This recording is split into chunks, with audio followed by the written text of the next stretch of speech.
Bismillahirrahmanirrahim. Assalamualaikum warahmatullahi wabarakatuh.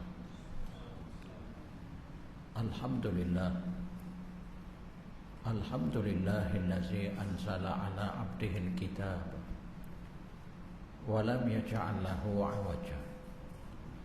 Asyhadu an la ilaha illallah wahdahu la syarikalah. Wa ashhadu anna Muhammadan abduhu wa rasuluh. Allahumma salli wa sallim wa barik ala hadzal nabiyil karim wa ala alihi wa ashabihi wa man tabi'ahu wa nasarahu ila yaumiddin. Amma ba'd.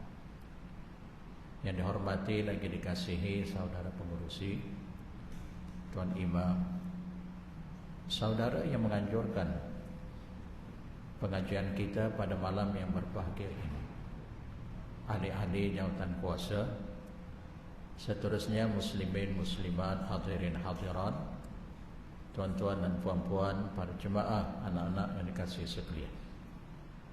Syukur alhamdulillah kita masih lagi berada di permukaan bumi Allah. Mudah-mudahan kehidupan kita yang pertama sentiasa mendapat keampunan daripada Allah. Kedua, sentiasa diberi hidayah, dipimpin ke jalan yang benar. Ketiga, sentiasa mendapat rahmat, kasih sayang daripada Allah. Kemudian yang keempat, keredaannya. Nah, barang siapa yang memiliki keempat-empat perkara tersebut, pertama keampunan, kedua hidayah, ketiga rahmat, kemudian yang keempat keredaannya, pasti selamat, sejahtera, aman, bahagia dunia dan akhirat. Sesiapa yang memiliki keempat-empat perkara yang telah disebutkan tadi, kehidupan dunianya pasti akan mendapat kebaikan, kebajikan, pasti akan mendapat kebahagiaan, bukan sahaja di dunia, bahkan besok di hari akhirat. Nah, persoalannya bagaimana kehidupan kita yang pertama, dosa-dosa yang telah kita lakukan diampunkan oleh Allah, supaya kita berbahagia dunia dan akhirat. Baik. Bagi menjawab persoalan itu, kita perlu membiasakan diri, perlu memperbanyakkan, pertama istighfar. Kemudian yang kedua bertobat. Dua perkara yang ada persamaan, ada kelainan, istighfar dengan lisan, bertobat dengan kelakuan perbuatan. Artinya kita perlu membiasakan diri dengan istighfar pagi, tengah hari, petang dan malam. Sebab itu Nabi SAW, kalau kita lihat dalam hadis-hadis, Nabi selesai daripada solat, Nabi tak akan bangun daripada tempat solat melainkan Nabi istighfar dulu. Ya, Nabi akan istighfar. Kaifiat, tata cara Nabi beristighfar, kata di Thauban radhiyallahu anhu. Thauban ni khadam, pembantu Nabi. Kita boleh merujuk hadis ni dalam kitab Riyadhus Shalihin, Imam An-Nawawi. Kitab Riyadhus Shalihin ni kitab yang popular, kitab yang masyhur. Kita lihat babul istighfar, bab yang kedua sebelum terakhir. Kan dia ada banyak bab demi bab, bab demi bab. Kita lihat bab yang kedua sebelum berakhir. Kata dia Thauban radhiyallahu anhu, seorang khadam, pembantu Nabi, aku sering melihat, aku sering memerhatikan Nabi, dan aku mendengar Nabi ini bila selesai dia solat, Nabi tak akan bangun daripada tempat solat melainkan Nabi istighfar dulu. Lalu ditanya, kaifal istighfar, bagaimana kaifiat, tata cara Nabi beristighfar? Kata di Imam Al-Auza'i, salah seorang ulama tabi'in, Nabi beristighfar astaghfirullah, astaghfirullah, astaghfirullah thalatha marrat, 3 kali. Kemudian Nabi melangsungkan dengan kalimah Allahumma antas salam wa minkas salam tabarakta ya zal jalal wal ikram. Bila diperhalusi, dikaji oleh para ulama, pasal apa yang Nabi lepas solat Nabi istighfar? Pasal apa? Kerana kalimah istighfar ni kita jangan menganggap orang berdosa je perlu istighfar. Betul lah, asalnya, prinsipnya, dasarnya memang begitu. Siapa yang berdosa perlu dia beristighfar, memohon keampunan kepada Allah. Benar, itu pada asal prinsip. Walaupun demikian, istighfar ni menandakan hak kehambaan kepada Khalik. Ya, istighfar tu menandakan dia tu hamba. Pasti ada kesilapan, kesalahan, mungkin disengajakan, mungkin tak disengajakan. Artinya kita beristighfar ni nak menunjukkan hak kehambaan kepada Khalik. Dan nak menunjukkan kita ni tak sempurna, mesti ada silap, mesti ada salah. Walaupun kadang-kadang kesalahan, kesilapan tu kita tak sengaja. Ya, umpamanya Nabi maksum, Nabi tak berdosa, tutur kata, kelakuan sebab apa dipelihara oleh Allah. Walaupun demikian, Nabi tetap istighfar. Nah, sebab itu dalam kajian ilmu usul fiqh, kalaulah orang yang tak berdosa seumpama Nabi pun istighfar, bagaimana orang yang berdosa? Dalam kaedah usul fiqh, min babi aula, bab yang lebih utama. Kalau Nabi pun maksum, pun beristighfar, bagaimana orang yang tak maksum seumpama kita? Maka lebih-lebih dituntut, kan? Dan istighfar tu dia boleh dua cara, dua kaifiat. Cara yang pertama, astaghfirullah, berhenti dekat Allah, dua kalimah, astaghfirullah. Cara yang kedua boleh, kebiasaan kita orang Asia ni, Malaysia, Singapura, Brunei, Indonesia, Thailand dan seumpamanya, kawasan Nusantara ni kita istighfar kaifiat yang kedua 3 kalimat, astaghfirullahalazim. Boleh yang pertama astaghfirullah atau astaghfirullahalazim. Ya. Nah, bermaksud kita nak menghuraikan tadi kalimah istighfar. Kenapa Nabi beristighfar? Menandakan hak kehambaan. Kemudian Nabi melanjutkan dengan kalimah Allahumma antas salam wa minkas salam tabarakta ya zal jalal wal ikram. Hadis ni riwayat Imam Muslim. Tidak ada ulama yang mentaifkan. Kerana kesejahteraan, keselamatan, kebahagiaan hidup kita ni bermula daripada Allah. Allah yang menganugerahinya. Sebab itu kita puji dia dulu. Allahumma antas salam, wahai Allah, engkaulah yang selamat sejahtera. Kita puji dulu dia kerana as-salam itu salah satu di antara nama-nama Allah yang indah. Ada dalam surah Al-Hasyr juzuk yang ke-28. Al-Malikul Qudus, as-salam ada disebut. Kalau tak silap pada ayat yang ke-23. Kan? Al-Malik, Al-Qudus, as-salam. Kita puji dia dulu, kemudian kita akan sebut wa minkas salam, daripadamu wahai Allah kesejahteraan, keselamatan, keamanan, kebahagiaan. Allah yang menganugerahi, puji dia dulu. Langsung Allah yang menganugerahi segala kebaikan, kebajikan, keamanan. Tabarakta ya zal jalal wal ikram. Kita puji sekali lagi, maha berkat engkau wahai Allah yang mempunyai kemuliaan dan kemegahan. Artinya kemuliaan makhluk berpunca daripada kehendak Allah kepada hamba-hamba yang ia kehendaki. Nah, bermaksud kita nak membicarakan tadi orang yang berbahagia ada 4 perkara. Pertama, dosa yang dilakukan Allah ampunkan. Kedua, dia diberi hidayah, diberi petunjuk, dipimpin oleh Allah ke jalan benar. Yang ketiga tadi, mendapat rahmat kasih sayangnya. Yang keempat, keredaannya. Nah, yang pertama tadi biasakan, tak kira whatever, ya, anytime. Kamu senang, kamu susah, kamu kaya, kamu miskin, kamu sehat, kamu sakit, biasakan lisan astagfirullah, astagfirullah, atau astagfirullahalazim. Bila kita baca dalam hadis ni pun sedia maklum, kita dah membaca, kita pun dah mengetahui. Ramai di kalangan para asatid bagi tahu, ya, Dalam hadis riwayat Al-Bukhari, Nabi istighfar memohon keampunan kepada Allah sehari semalam akthar min sab'ina marrah, lebih 70 kali. Hadis riwayat Imam Muslim, lebih daripada 100 kali, mi'ata marrah. Lalu bagaimana dengan kita? Baik, kita kaji lagi, kita baca lagi dalam hadis, dalam kitab yang sama, kelebihan orang yang istighfar. Orang yang membiasakan dengan istighfar ni ada 3 kelebihan. Ada 3 kelebihan orang yang membiasakan dirinya dengan istighfar. Ayo kita baca hadis tersebut. Hadis ni riwayat Imam Abu Dawud, bersumberkan daripada Ibn Abbas radhiyallahu anhu. Kita boleh rujuk kita yang sama tadi. Dalam hadis tu kata di Ibn Abbas radhiyallahu anhu, Ibn Abbas ni sahabat Nabi, sepupu Nabi. Dia merupakan ranking yang kelima yang banyak meriwayatkan hadis. Berapa banyak dia meriwayatkan hadis?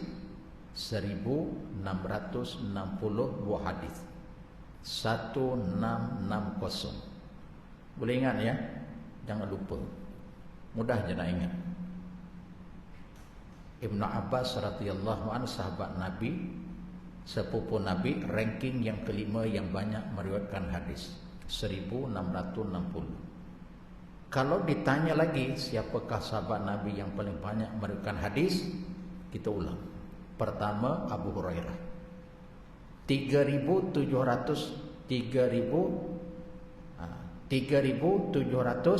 berapa ya? 40 lebih ya.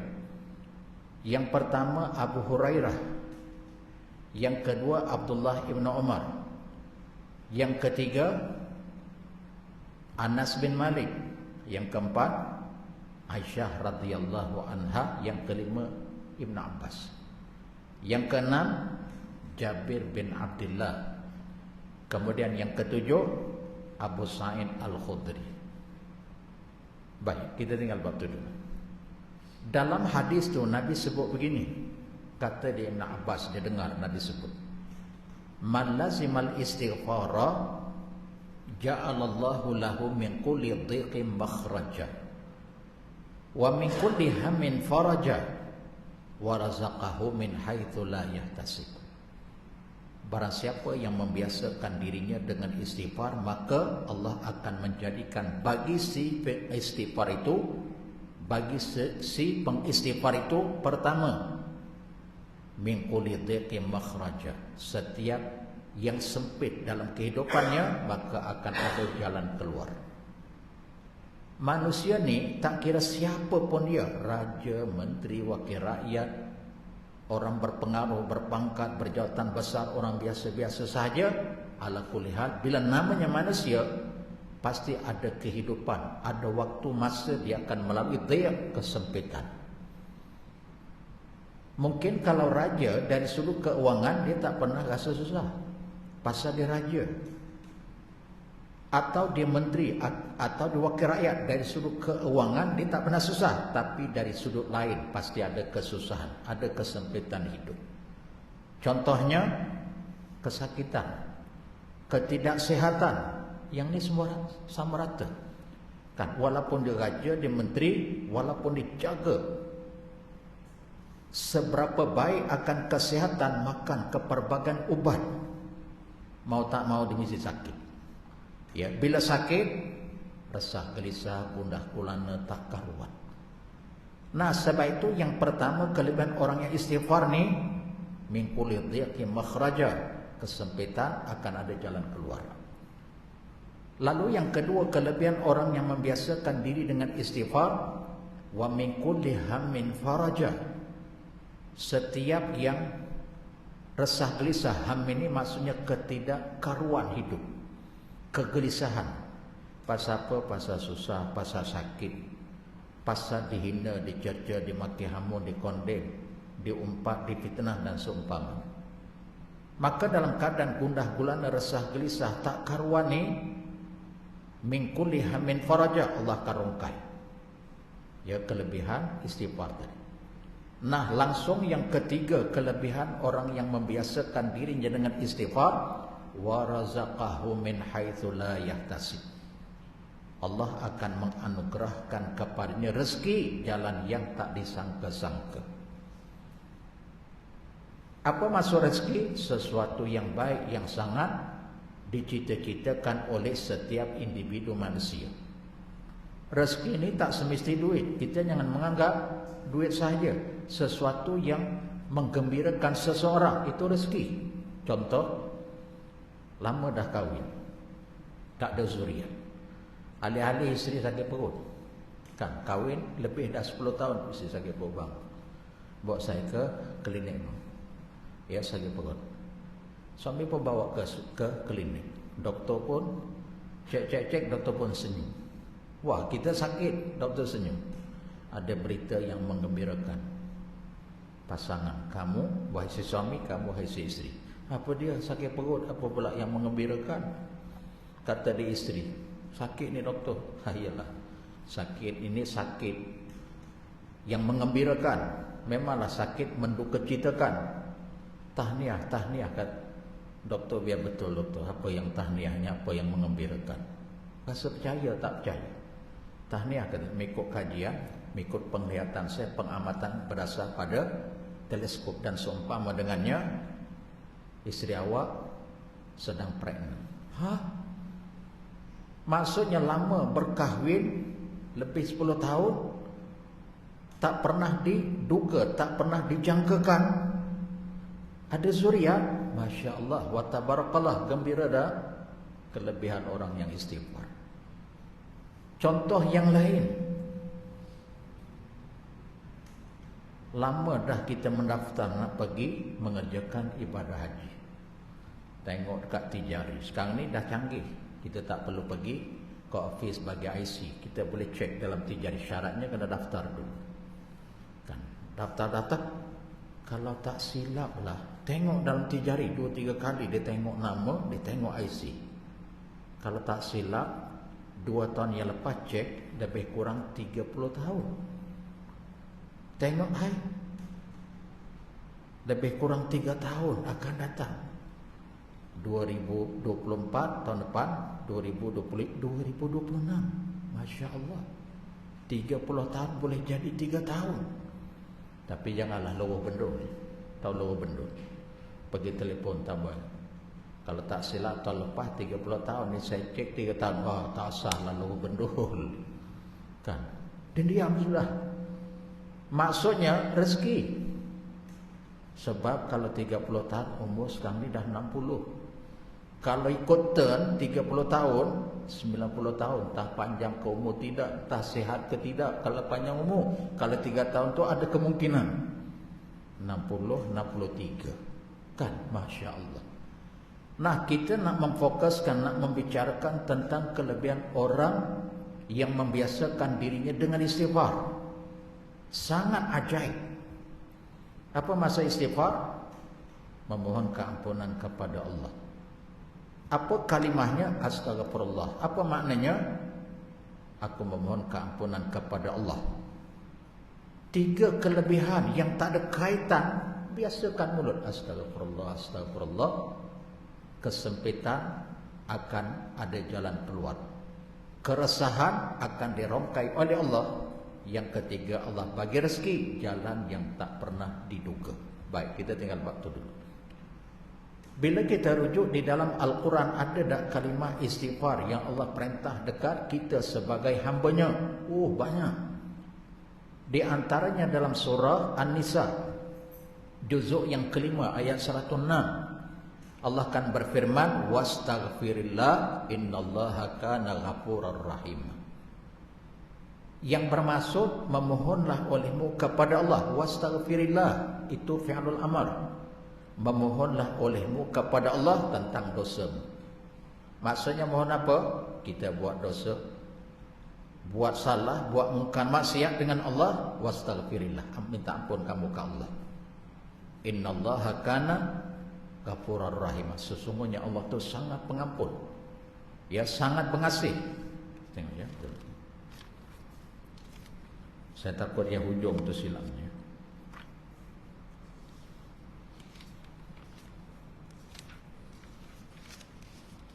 Jangan betulkan siaran anda. Betul ya?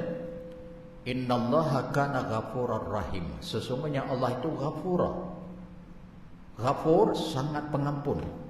Kalau kita mengaji Al-Munawwasar, dia merupakan sighah mubalaghah. Ghafuran sangat pengampun, rahimah, bahkan Allah itu sangat pengasih dan penyayang. Kan? Dalam surah Al-Baqarah ayat 222 Allah sebut begini, innallaha yuhibbul tawwabina wa yuhibbul mutatahhirin, di hujung ayat. Sesungguhnya Allah mengasihi, Allah menyukai orang yang banyak bertaubat. Dan juga wa yuhibbul mutatahhirin, orang yang membersihkan, mensucikan jiwa raganya. Pertama Allah kasih banyak bertaubat. Taubat ni ya dengan lisan istighfar, walaupun kalimat taubat menghentikan perbuatan dosa. Dulu pergi ke tempat-tempat mungkar, tempat maksiat, tempat judi, tempat pub sebagai contoh, leni dah taubat, dah tak pergi dah. Kan, maka kaitannya tetap dengan istighfar di lisan. Baik, kita tinggal bab itu dulu. Yang kedua, bagaimana kita boleh mendapat kebahagiaan dunia dan akhirat kelak? Kita memohon kepada Allah agar Ia memberi hidayah. Orang yang Allah beri hidayah, Allah beri petunjuk ke jalannya yang benar, sangat bertuah, sangat beruntung, berbahagia kehidupannya dunia akhirat. Persoalan sekarang, macam mana kita nak dapat hidayah? Kerana hidayah ni hak dia secara mutlak. Bahkan Nabi SAW pun tidak ada kuasa untuk memberi hidayah kepada orang yang ia kehendaki. Nah, perhatikan dalam surah Al-Qasas juzuk yang ke-20 ayat 56. Allah akan berfirman, innaka la tahdi man ahbabta walakinnallaha yahdi may yasha. Sesungguhnya engkau hai Muhammad, kata dia Allah, tidak boleh memberi hidayah kepada orang yang kamu kasihi, tetapi Allah yang memberi hidayah kepada sesiapa yang ia kehendaki. Wa huwa a'lamu bil muhtadin, dia Allah lebih mengetahui siapa di kalangan hambanya yang ia nak beri hidayah. Persoalannya, macam mana nak dapat hidayah? Jawapannya, kita perlu membiasakan diri dengan Al-Quran, dengan hadis. Maksudnya, kalau boleh, kamu jangan belakang. Kamu jangan pernah berpisah dengan Al-Quran, dengan hadis, asbab dapat hidayah. Ibarat kata, kita dengan Quran, dengan hadis ni, kalau boleh lebih daripada handphone. Ada orang ni, dalam masa 2 jam, kehilangan handphone, jadi tak karuan. Kalau bahasa yang agak kasar, sasau dia, ke hulu ke hilir, ke hulu ke hilir, keluar rumah, masuk rumah. Rumah dia masak sedap-sedap, hidangkan nasi, lauk pauk, isteri tengok, so ke hulu ke, bang, apa hal bang, ke hulu ke hilir, ke hulu, masuk, keluar masuk bilik, keluar bilik, handphone hilang. Dah tinggal. Tak ada kena duduk dulu. Tak boleh, hati tak tenang ni. Selagi tak jumpa ni tak, Masya Allah. Bermaksud kita kalau boleh dengan Quran ni lebih pada handphone. Setiap hari kamu mesti baca Al-Quran, kemudian memahami apa yang kamu baca, kemudian beramal dengannya. Baca, pahami, beramal. Dan kalau boleh share kepada orang lain, terutama pada ahli keluarga yang terdekat. Kalau suami ke isteri, ke suami, baca, pahami, beramal, kemudian sebarkan. Ini di antara asbab dapat hidayah. Kerana di dalam Al-Quran, coba kita tengok, betul dah Al-Quran ni asbab kepada hidayah. Dalam surah Al-Isra juzuk yang ke-15 ayat yang ke-9, apa Allah sebut? Inna hazal Qur'ana yahdi lillati hiya aqwa. Sesungguhnya inilah di Al-Quran, kata dia Allah, yahdi, memberi hidayah, memberi petunjuk ke jalan yang paling benar. Artinya Al-Quran ni asbab, you baca, you pahami, you beramal, asbab dapat hidayah, berbahagia dunia akhirat. Begitu juga dalam surah Al-An'am juzuk yang ke-8 ayat 153, apa Allah sebut? Wa anna hadza sirati mustaqiman fattabi'u wa la tattabi'us subula fatafarraqa bikum an sabilihi dzalikum wasaqum bih la'allakum tattaqun. Sesungguhnya inilah dia Al-Quran, kata dia Allah. Inilah dia jalanku yang paling benar. Wa anna hadzi siratim mustaqimah. Sesungguhnya inilah dia jalanku yang paling benar. Jalanku yang paling benar ditafsirkan oleh para ulama keperbagaian. Ada yang mentafsirkan Al-Quran. Orang yang berjalan, orang yang membaca, beramal dengan Quran, Allah beri jaminan. Wa anna hadza siratim mustaqiman fattabi'u. Sesungguhnya inilah dia jalanku yang paling benar, yang paling lurus. Fattabi'u, ikut, kata dia Allah. Langsung Allah tegah, wala tattabi'us subula fatafarraqa bikum an sabilihi. Kamu jangan ikut jalan-jalan selain daripada Al-Quran. Karena kalau kamu ikut jalan selain daripada Al-Quran, jalanku yang paling benar ni, kata dia Allah, akan mencerai-beraikan kamu. Dzalikum wasaqum bih, demikianlah kamu diwasiatkan, diperintahkan dengannya, la'allakum tattaqun, semoga kamu menjadi orang-orang yang bertakwa. Kan? Artinya dah baca, pahami, beramal, syekh kepada orang lain, kita juga perlu membaca hadis. Kalau boleh setiap rumah kita ada, kita hadis Sahih Al-Bukhari, kita Sahih Muslim paling kurang. Kan? Setiap hari baca, hari ini bab taharah, bab bersuci. Besok baca bab al-ghaslu, bab mandi, bagaimana kaifiat tata cara Nabi bersuci, bagaimana kaifiat cara Nabi mandi. Buka lagi bab ta'am, bab makanan. Kan? Babul akli, pemakanan dan seumpama. Baca, pahamkan, beramal. Ini di antara asbab kita dapat hidayah. Baik, yang ketiga, bagaimana kita boleh mendapat rahmat, boleh mendapat kasih sayang daripada Allah, sehingga bila kita termasuk kategori orang yang dirahmati oleh Allah, orang yang dikasih, disayang oleh Allah, rezatnya pasti dia akan selamat, sejahtera, aman, bahagia dunia akhirat. Bagaimana dapat rahmat Allah? Allah beri jawapan dalam surah Al-A'raf, juzuk yang ke-8 pada ayat yang ke-56 di hujung ayat. Inna rahmatallahi qaribum minal muhsinin. Sesungguhnya rahmat Allah itu dekat, hampir, kata dia Allah, kepada orang-orang yang baik, muhsinin. Nah, kita kena mengkategorikan, memasukkan diri kita golongan orang-orang muhsinin. Persoalannya pemasuk muhsinin tadi dah dijawab, orang yang baik. Yang baik dekat dengan Allah. Sama ada kebaikannya dengan Allah, kebaikannya sesama makhluk. Apa maksud kebaikan dengan Allah? Tanggungjawab, responsibility. Apa yang Allah perintahkan yang hukumnya wajib, buat. No choice.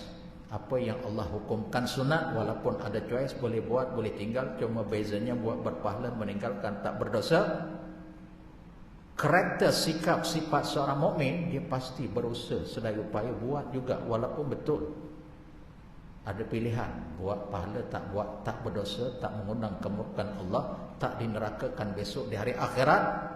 Sebagai seorang mukmin, mukminah, dia akan buat. Tak dapat secara keseluruhan, yang sunat sedikit daripadanya jangan tinggal. Itu sahaja jawapan. Contoh, Nabi mengekalkan salatul lail. Nabi pasti buat salatul lail yang hukumnya sunat muakkad bagi umatnya, tapi bagi diri Nabi wajib.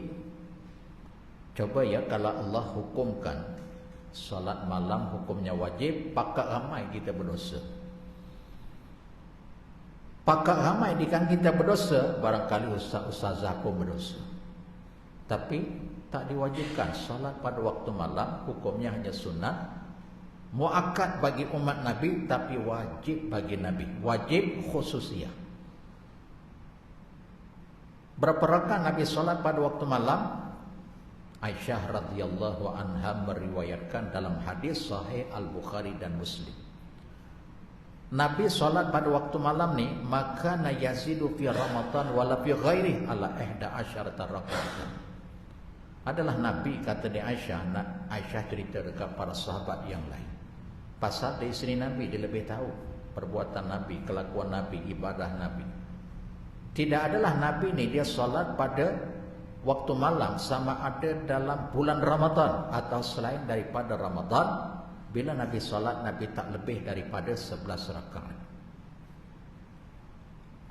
Artinya Nabi solat pada waktu malam 11 rakaat. Kita mungkin tak berkemampuan. Allahu Akbar, 11 rakaat sah. Besok nak kerja, macam-macam kerja nak buat sah. Kalau kerja di office, di pejabat, menghadap komputer gagahlah. Tapi kita kerja kontrak. Kita ni bercucuk tanam, kita ni pesawah, kita ni peladang, kita ni penternak. Allahu Akbar, 11 rakaat. Maka tak dapat secara keseluruhan, you jangan tinggal sedikit. Tak apalah, memadailah 2 rakaat 1 salam. Yang penting kamu jangan tinggalkan. Jangan kamu tak buat. Nampak tak? Kan? Macam solat witir. Paling banyak 13 rakaat, boleh 11. Tak mampu, boleh kita buat 1 rakaat. Kan, boleh awal, boleh tengah, boleh akhir malam. Kan, sebelum menjelang subuh kebesokan hari. Kalau kita baca dalam hadis, Abu Bakar dia buat awal, Sayyidina Umar dia buat akhir, sebelum subuh kebesokan. Bila ditanya dekat Rasulullah, mana yang lebih baik, awal ke atau akhir? Kerana Abu Bakar buat awal, Umar buat akhir. Apa Nabi jawab? Abu Bakar dia buat awal, wahadzira haza, dia orang yang sangat berhati-hati. Umar buat akhir, wa qawiya haza, dia orang yang kuat. Kita wallahu a'lam. Sebab itu kalau kita nak jangan keluputan, kita buat awal. Walaupun ia dikaji, dicermati dalam hadis, melebih 1/2 malam itu yang lebih afdal. Pasal masyhudah wa kana masyhuda, dalam hadis yang lain menyebut kerana perbuatan itu disaksikan oleh para malaikat. Wal mustaghfirina bil ashar, ada dalam Quran, beristighfar, memperbanyakkan orang tu beristighfar pada waktu sahur. Waktu tu qiyamul lail, waktu tu kita witir, kerana disaksikan oleh para malaikat. Apakah kalau awal tak disaksi oleh malaikat? Tidak. Bila-bila masa, bila-bila waktu, malaikat tetap mencatat. Cuma nak ceritanya, kelebihan waktu sahur kita beramal beribadah. Hatta dalam bulan Ramadan atau tak Ramadan, kita puasa sunat yang mendekati waktu fajar, yakni waktu sahur, itu yang paling afdal kita makan. Ya. Sebab itu dalam hadis kan Nabi sebut tasaharu fa inna fis sahuri barakah. Ada kelebihan yang tersendiri. Bersahurlah kamu bila waktunya mendekati waktu fajar. Qiyamul lail waktu itulah. Hatta kita nak bersahur pun waktu itulah. Bersahur olehmu, kerana sesungguhnya pada sahur itu barakah. Kan? Okey, kita tinggal waktu. Kemudian yang keempat,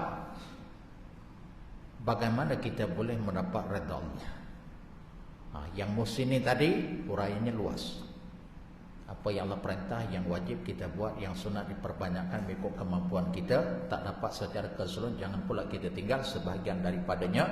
Yang Allah tegak, yang hukumnya haram tinggal, yang makruh juga dijauhkan, untuk mendapat kualiti iman. Kan? Dengan Allah, kemudian dengan sesama makhluk. Ya, dengan sesama makhluk, dia nak jadi golongan muslimin sehingga Allah merahmati, mengasihinya. Jaga tutur kata, jaga kelakuan dan perbuatan. Jaga tutur kata kita, jaga kelakuan perbuatan, namanya akhlak. Kerana manusia ni boleh dihukum pada dirinya baik atau jahat melalui 2 keadaan, 2 perbuatan. Kita nak tahu orang ni jahat ke baik, tengok tutur katanya. Yang kedua, untuk memperkuatkan lagi, betul dia betul jahat. Betul dia baik, tengok pula kelakuan perbuatan. Maksudnya mulut ni kita tengok. Kalau mulutnya ni baik, kelakuannya pun baik, alhamdulillah, muhsinin. Setelah menunaikan hak tanggungjawab kewajipannya dengan Allah. Sebaliknya, katalah contoh, dengan Allah selesai. Tapi tutur katanya dengan sesama makhluk, sesama manusia tak baik. Cakap tu berbohong, mencerca, kondem, pelekeh, umpat, fitnah, Masya Allah. Mulut ni kalau cakap je mesti kasar, kesan, makin hamun, cercaan, mengumpat, memfitnah. Maka ini salah satu di antara tanda su'ul khuluq. Buruk perangai, buruk peribadi ni, behavior and character, tempatnya bukan di syurga, bukan. Sekalipun kamu kuat amal ibadah dan amal soleh.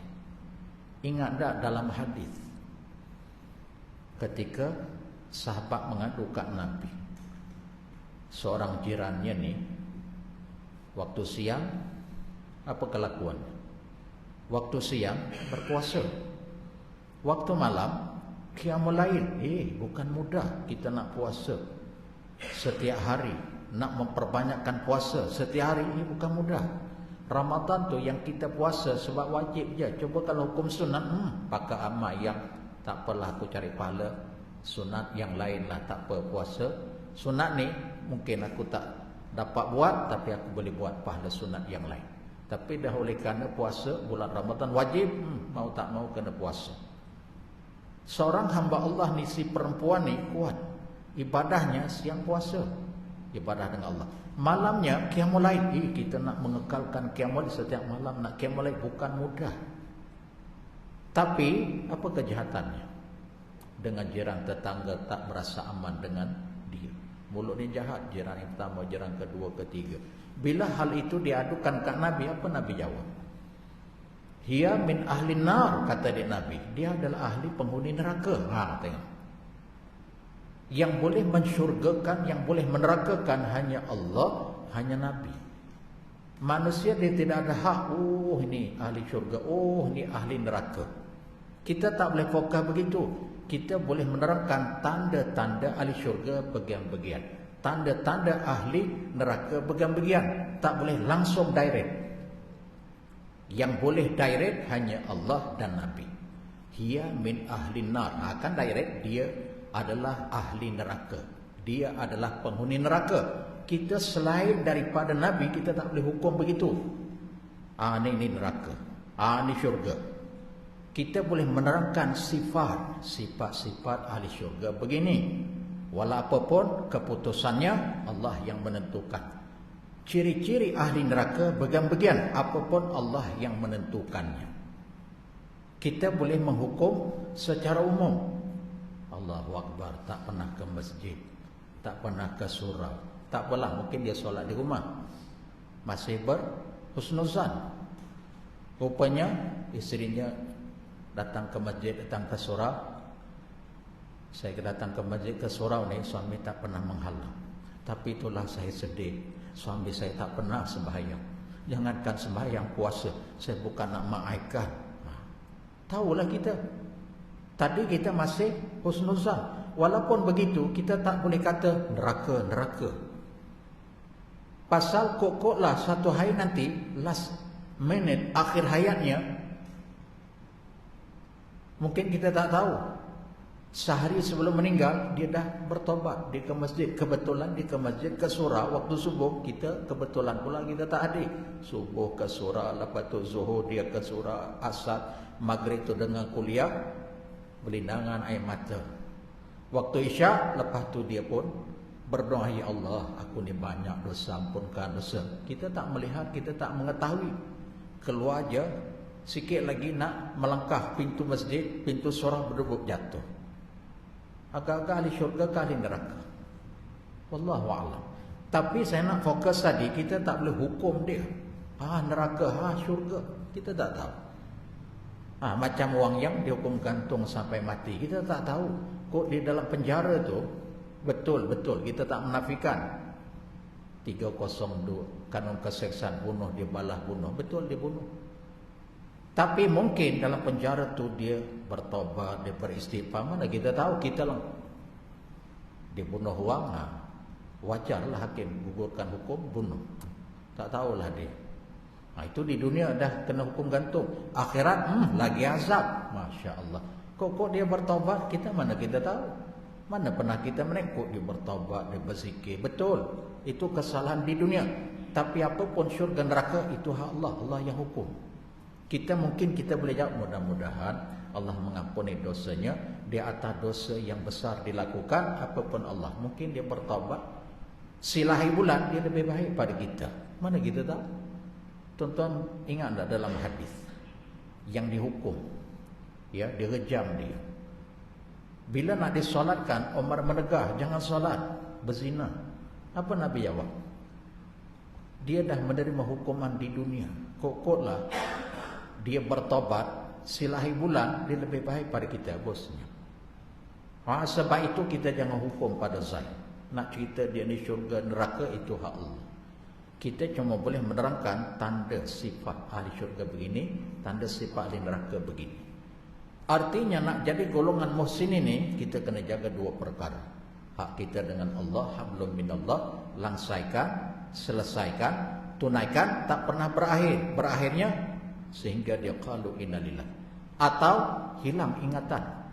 Kalau bahasa kita dah nyanyuk, kan baru terhenti hukum hakam Allah. Begitu juga hablum minannas, tanggungjawab yang kedua. Yang pertama langsai, selesaikan. Yang kedua dengan manusia pun tak pernah selesai, melainkan kamu qalu innalillah, tutur kata kamu kena baik, perbuatan kamu kena beradab, sekalipun orang tu jahat. Bukan kamu maki hamu dia cerca. Nak memperbetulkan orang yang salah, bukan begitu caranya, kan? Kemudian yang keempat, mendapat redha Allah. Berapa minit lagi kita? Beberapa second. Tak apalah ya, tadi saya dah jawab. Cuma kupasannya tu tak sempat. Yang keempat, mendapat redha Allah. Macam mana mendapat redha Allah? Ada kaitan dengan yang ketiga tadi. Tunaikan hak kamu kepada Allah, tunaikan hak kamu sesama makhluk, kepribadian akhlak kamu kena baik. Dalam surah Al-Baqarah, juzuk yang kedua, ayat 208, Allah berfirman, ya ayyuhallazina amanu khulu fis-silmi kafah wa la tattabi'u khutuwati syaitan innahu lakum aduwwum mubin. Kita nak mendapat redha Allah ni, kita sebagai seorang muslim, muslimah, mukmin, mukminah, ambil agama Allah secara keseluruhan. Jangan kita pilih-pilih. Yang ni sesuai aku amalkan, aku boleh terima. Yang ni maaf tak sesuai, tangguh dulu. Masya Allah. Siapa kamu nak pilih-pilih? Nak mendapat redha Allah, kena ambil secara keseluruhan. Ayat yang dibacakan tadi bermaksud, wahai orang-orang yang beriman, masuklah kamu ke dalam Islam secara keseluruhan. Allah perintah kita, udkhulu fis-silmi kafah. Jangan pilih-pilih. Jangan kamu ikut jejak langkah syaitan, kerana sesungguhnya syaitan itu musuh yang nyata bagi kamu. Dalam surah Al-Baqarah juzuk yang pertama ayat 85, Allah akan berfirman bagi orang yang pilih-pilih ni, yang ni sesuai boleh aku amal, yang ni kurang sesuai, maaf, tangguh dulu. Afatu'minuna bi ba'dil kitab wa takfuruna bi ba'd fama jazaa'u ma yaf'alu dzalika minkum illa khizyun fil hayatid dunya wa yaumal qiyamati yuradduna ila asyaddil azab wa mallahu bighafilin amma ta'malun. Apakah kamu beriman sebahagian kitab dan kamu kufur sebahagian? Walaupun ayat ni dia khusus kepada kitab Taurat, kepada golongan Bani Israel, tapi ada persamaan. Apakah kamu beriman, terima sebahagian, kemudian kamu watakfurun nabi, sebahagian pula kufur? Tidaklah orang yang melakukan sedemikian melainkan penghinaan kehidupan dunia, bahkan besok pada hari akhirat dia akan yuraduna ila asyadil azab, akan dihumban, akan dihukum dengan sedahsyat-dahsyat azab. Wa mallahu bighafilin amma ta'malun. Allah tak pernah lalai, leka, alpa dengan apa yang dilakukannya. Ya, tak apalah ya, kita dah hampir waktu Isya. Maksudnya siapa yang ada pada dirinya empat perkara, pasti selamat sejahtera dunia akhirat. Saya ulang sekali lagi secara ringkas. Pertama, keampunan, mendapat keampunan. Kedua, mendapat hidayah. Ketiga, mendapat rahmat. Yang keempat, mendapat keredaannya. Ya, mudah-mudahan apa yang baik sama-sama kita amalkan, yang tak baik kita istighfar memohon keampunan kepada-Nya. Aqul qawli hadza wa astaghfirullah wa billahi taufiq wal hidayah. Assalamualaikum warahmatullahi wabarakatuh.